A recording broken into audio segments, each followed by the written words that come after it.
بسم اللہ الرحمن الرحیم اللہم صلی علی محمد وعلی آل محمد کما صلیت علی ابراہیم وعلی آل ابراہیم انکا حمید مجید اللہم بارک علی محمد وعلی آل محمد کما بارکت علی ابراہیم وعلی آل ابراہیم انکا حمید مجید۔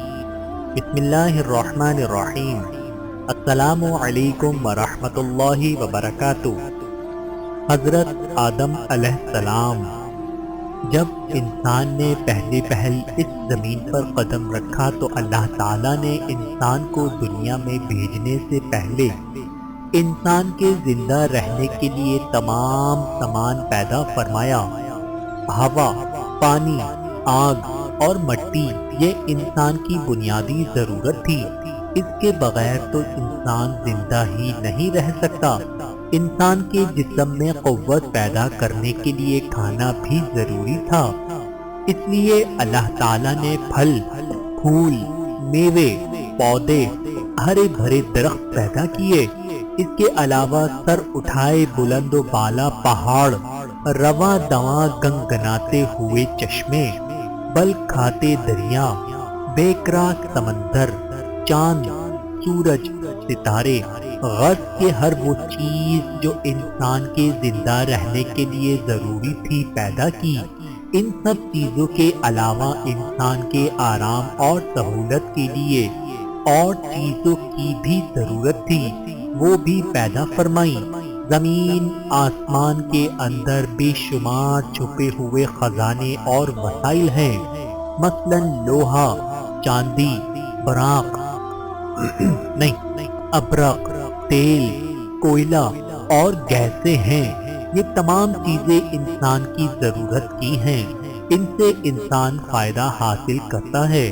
ان تمام چیزوں کو زمین کے اندر سے نکالنے اور دریافت کرنے کے لیے ایک ایسی ذی عقل اور علم رکھنے والی ہستی کی ضرورت تھی جو ان تمام چھپی ہوئی اور اوجھل چیزوں کو ڈھونڈ کر نکالے اور اپنے ہی لیے کارآمد بنائے۔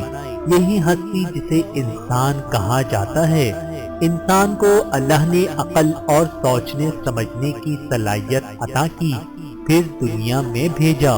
سب سے پہلے انسان حضرت آدم علیہ السلام تھے۔ انسان کی نسل حضرت آدم علیہ السلام سے چلی اور تمام انسان حضرت آدم علیہ السلام کی اولاد ہیں۔ اللہ تعالیٰ نے حضرت آدم علیہ السلام کو پیدا کرنے کے لیے ارادہ ظاہر کیا اور فرشتوں سے کہا، میں زمین پر اپنا خلیفہ بنانے والا ہوں۔ اس پر فرشتوں نے اعتراض کیا اور کہا، کیا آپ زمین پر انسان کو پیدا کرنے والے ہیں؟ انسان تو زمین پر فساد برپا کرے گا اور خون بہائے گا۔ ہم تو تیری پاکی بیان کرتے ہیں اور تیرا شکر بجا لاتے ہیں، کیا ہم عبادت کے لیے کافی نہیں ہیں؟ اللہ تعالیٰ نے فرمایا، جو میں جانتا ہوں وہ تم نہیں جانتے۔ پھر اللہ تعالیٰ نے خود اپنے ہاتھوں سے حضرت آدم علیہ السلام کا پتلا بنایا، پھر اسے سنوارا اور اسے مناسب شکل دی۔ اس کے جسم کا ہر حصہ خوبصورتی کے ساتھ بنایا۔ پھر اس مٹی کے پتلے میں اللہ نے اپنی روح پھونکی۔ پھر اللہ تعالیٰ نے فرشتوں سے پوچھا کہ چیزوں کے نام بتاؤ اگر تم سچے ہو۔ فرشتوں نے جواب دیا، ہم نہیں جانتے، سب سے زیادہ تو آپ جاننے والے ہیں۔ ہم کو تو بس اتنا ہی علم ہے جو آپ نے ہم کو سکھایا ہے۔ آپ بڑے علم اور برکت والے ہیں۔ اللہ تعالیٰ نے آدم علیہ السلام سے کہا، اے آدم، ان فرشتوں کو ان چیزوں کے نام بتاؤ۔ اللہ تعالیٰ نے آدم کو تمام چیزوں کے نام بتا دیے تو آدم کے علم میں تمام باتیں آ گئیں۔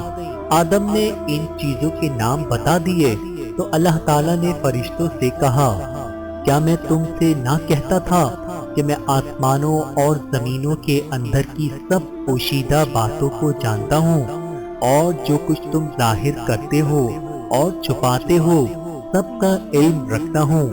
اللہ تعالیٰ نے فرشتوں سے کہا کہ آدم کو سجدہ کرو۔ تمام فرشتوں نے آدم کو سجدہ کیا، لیکن ابلیس نے سجدہ کرنے سے انکار کر دیا۔ وہ غرور کرنے والوں میں سے تھا۔ تجھے کس چیز نے سجدہ کرنے سے روکا جبکہ میں نے تجھے حکم دیا تھا؟ اللہ نے پوچھا۔ ابلیس نے کہا کہ آپ نے انسان کو مٹی سے بنایا اور مجھے آگ سے پیدا کیا۔ ابلیس کے معنی مایوس اور نا امید ہونا، اسی لیے کہا گیا کہ جو شخص اللہ سے نا امید ہوتا ہے وہ ابلیس کے تابع ہوتا ہے۔ جو لوگ ابلیس اور شیطان کے بہکاوے میں آ جاتے ہیں وہ پست ہمت ہوتے ہیں۔ جو فرائض ان کے ذمہ ہوتے ہیں وہ ادا نہیں کرتے اور ذلیل و خوار ہوتے ہیں۔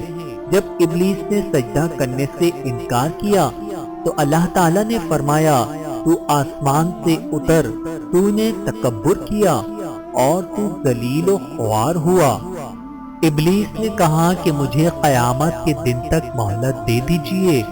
اس پر اللہ تعالیٰ نے فرمایا، تجھے مہلت دی گئی۔ ابلیس نے کہا، میں تیرے بندوں کو گمراہ کروں گا اور ہر طرف سے ان کو گھیرے میں رکھوں گا، وہ تیرا شکر بھی نہیں کریں گے۔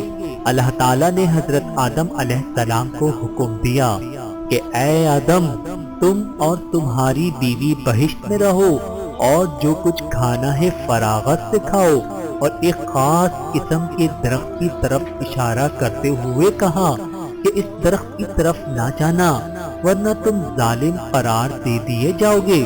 چنانچہ آدم علیہ السلام اور حضرت بی بی حوا آرام سے رہنے لگے تو شیطان نے دونوں کے دلوں میں وسوسہ ڈالا کہ تمہارے رب نے تم دونوں کو اس درخت کے قریب جانے سے اس لیے منع فرمایا ہے کہ کہیں ایسا نہ ہو کہ تم ہمیشہ ہمیشہ کے لیے زندہ رہنے لگو۔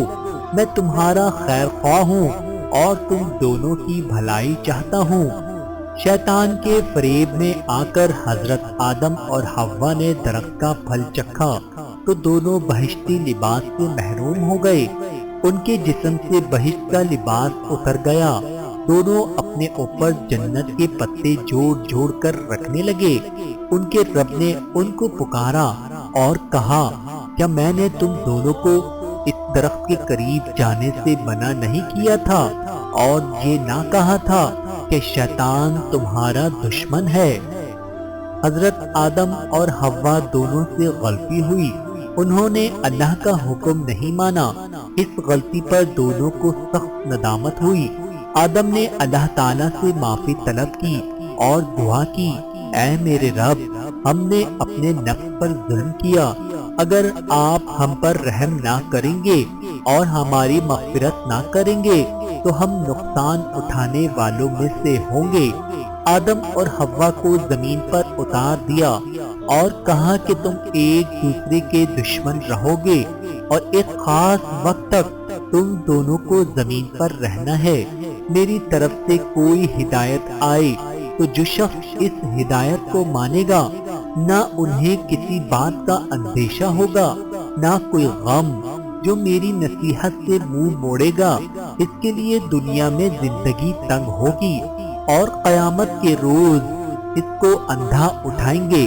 جب حضرت آدم علیہ السلام آسمان سے اتر کر زمین پر آئے تو وہ فرشتوں کی پاکیزہ باتیں سننے سے محروم ہو گئے، اس لیے دل اداس رہنے لگا۔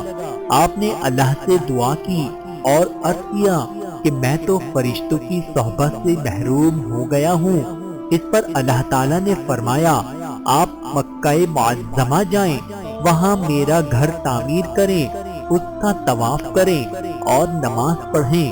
چنانچہ آپ علیہ السلام جبرائیل امین کے ساتھ مکہ معظمہ گئے، وہاں کعبے کی بنیاد رکھی، نماز پڑھی اور طواف کیا۔